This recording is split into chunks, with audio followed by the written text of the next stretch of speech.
The Kepler station's maintenance bay hummed with the familiar sounds of welding torches and hydraulic lifts as James wiped grease from his calloused hands. He'd been working on the Zephyrian courier ship for 3 hours, its exotic propulsion system proving more complex than the standard human vessels he was accustomed to. The sleek, crystalline craft gleamed under the harsh work lights, its biomechanical components pulsing with an ethereal blue glow. "Almost done," he muttered to himself, adjusting the resonance calibrator on the ship's primary drive core. The Zephyrian technology was fascinating, part machine, part living organism. But James had always been good with his hands and better with puzzles. The bay doors hissed open, and Gull entered carrying a steaming cup of synthetic coffee. She was James's assistant and the only person on the station who could keep up with his unconventional repair methods.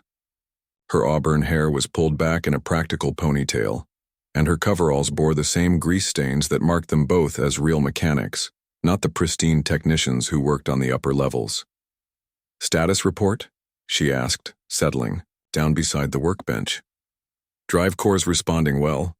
Should have her purring like a kitten in another hour," James replied, not looking up from his work, "though I still don't understand why they insist on using living tissue for their power conduits. Makes everything 10 times more complicated." Before Gull could respond, the bay filled with an imperious clicking sound, the unmistakable approach of a Zephyrian in full ceremonial armor. The alien pilot swept into the maintenance bay like he owned it, his forearms gesticulating wildly as he spoke in rapid, musical tones that the universal translator struggled to keep up with. "Absolutely unacceptable delays. My vessel should have been repaired hours ago." The translation came through tinny and harsh. "I demand to speak with your supervisor immediately." James straightened, wiping his hands on a rag. "I'm the chief. Mechanic on duty. What seems to be the problem?" The Zephyrian's compound eyes swiveled to focus on James, and his mandibles clicked in what James had learned was either amusement or disgust. "You? A primitive human? Impossible." The alien's voice dripped with condescension. "Surely someone with actual technical competency is available." Gull stepped forward, her jaw tightening. "James here is the best mechanic on the station. He's worked on more alien tech than—" "Silence!" The pilot's wings flared dramatically. "I will not have my precious ship damaged by these bipedal apes." He gestured dismissively at James.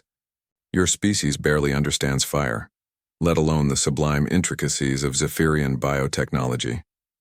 James felt his temper flare but kept his voice level. "Sir, I've been working on your ship for 3 hours. The diagnostics showed a resonance, cascade failure in your primary drive matrix.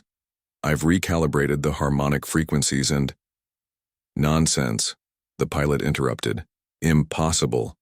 No human could comprehend such complexity. You've probably made it worse with your clumsy manipulations." The alien pushed past James to examine his ship's exposed drive core, his forehands dancing over the controls with practiced precision. James watched as the pilot's confident expression slowly shifted to confusion, then surprise, and finally to something approaching awe. This is—" the Zephyrian stammered, his translator struggling with his rapid speech. "The harmonic resonance is perfectly calibrated, better than factory specifications. The bio-neural interfaces are responding with 99.7% efficiency, higher than when the ship was new." Gull crossed her arms with satisfaction. "Like I said, James is the best." But the alien wasn't finished with his examination. His compound eyes widened as he discovered James's additional modifications.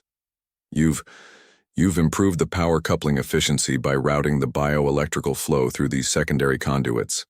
And this bypass here," he traced an elegant curve in the machinery.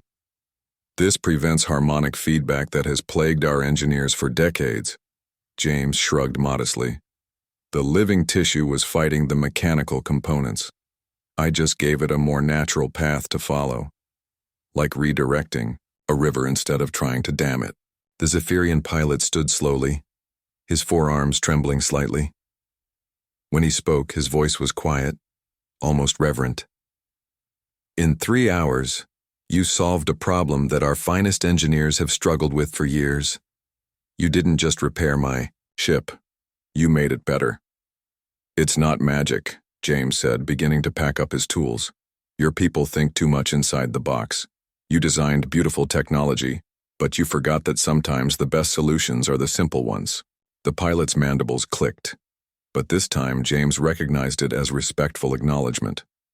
I owe you an apology, Master Mechanic, and my people owe you a debt. Don't mention it, James replied, hefting his toolbox. Just remember that being different doesn't mean being inferior. Humans might not have 4 arms or compound eyes, but we've got something else. What's that? The pilot asked. Gull grinned and answered for him. Stubbornness. When something's broken, James won't quit until it's not just fixed, but better than before. As the Zephyrian pilot powered up his improved ship, the drive core hummed with a pure, clean tone that even the other mechanics in the bay stopped to admire.